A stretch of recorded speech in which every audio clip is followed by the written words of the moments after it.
प्यारे बच्चों, आज हम संस्कृत भाषा के अंतर्गत अपने पाठ्य पुस्तक दसमः त्वमसि इस पाठ के अंतर्गत आज संख्यावाचक शब्दों को पढ़ेंगे।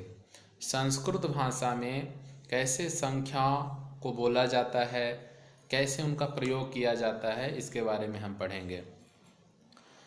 बच्चों, संस्कृत भाषा में 3 प्रकार के संज्ञा शब्द होते हैं। पुल्लिंग वाची संज्ञा शब्द, स्त्रीलिंग वाची संज्ञा शब्द और नपुंसकलिंग वाची संज्ञा शब्द। आज आप सब लोगों ने इस पाठ के अंतर्गत पढ़ा। जैसे प्रथमः पाठः शब्द परिचय में आपने बालकः, गजः, घटः इत्यादि शब्द पढ़े थे। उसी प्रकार से इन संख्यावाची शब्दों को उन संज्ञावाची शब्दों के साथ जोड़ करके एक साथ बोलना है। सबसे पहले हम संख्यावाची शब्द को कैसे बोलेंगे इसके बारे में समझते हैं।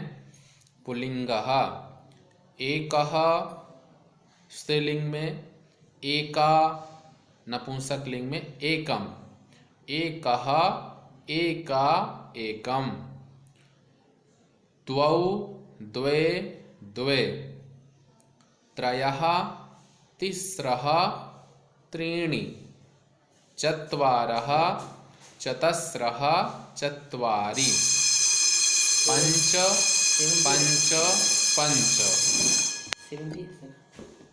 इसके बाद बच्चों,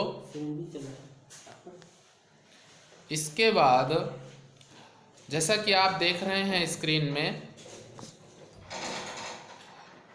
5 के बाद सारी संख्याएं तीनों लिंग में एक जैसे हो जाएंगी। केवल 4 तक ही इनका उच्चारण अलग अलग है। मान लीजिए एक कोई बालक है, एकः बालकः, एकः गजः, एकः घटः, एकः मयूरः। पुल्लिंगवाची शब्द के साथ हम संख्यावाची शब्द को जोड़ दिए।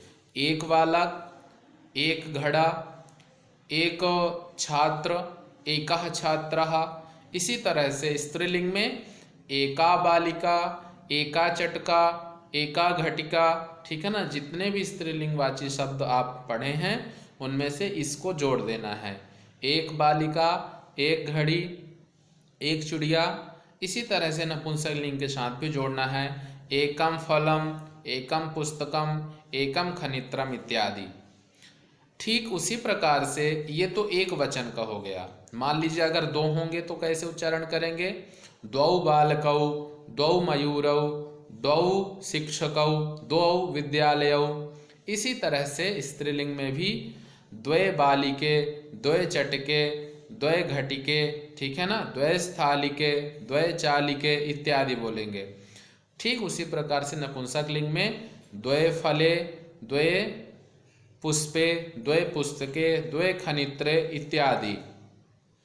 अब देखो 2 से अगर ज़्यादा संख्या होगी तो आप कैसे प्रयोग करेंगे। त्रयः बालकाः। हमने 2 में द्विवचन का, प्रथमा द्विवचन का प्रयोग किया और प्रथमा बहुवचन का प्रयोग हम किसके साथ करेंगे। बहुवचन के साथ, त्रयः के साथ। त्रयः बालकाः, त्रयः गजाः, त्रयः घटकाः। इसी तरह से स्त्रीलिंग में तिस्रः बालिकाः, तिस्रः लताः, तिस्रः छात्राः। ऐसे करके बोलेंगे। नपुंसकलिंग में त्रीणि फलानि, त्रीणि पुष्पाणि, 3 यानानि। ऐसे करके उच्चारण करेंगे। 4 के लिए चत्वारः शब्द पुल्लिंग के लिए प्रयोग होता है। चत्वारः इसमें भी बहुवचन का ही प्रयोग करेंगे, क्योंकि 2 से ज़्यादा सदैव संख्या बहुवचन में ही प्रयोग आता है। ठीक है।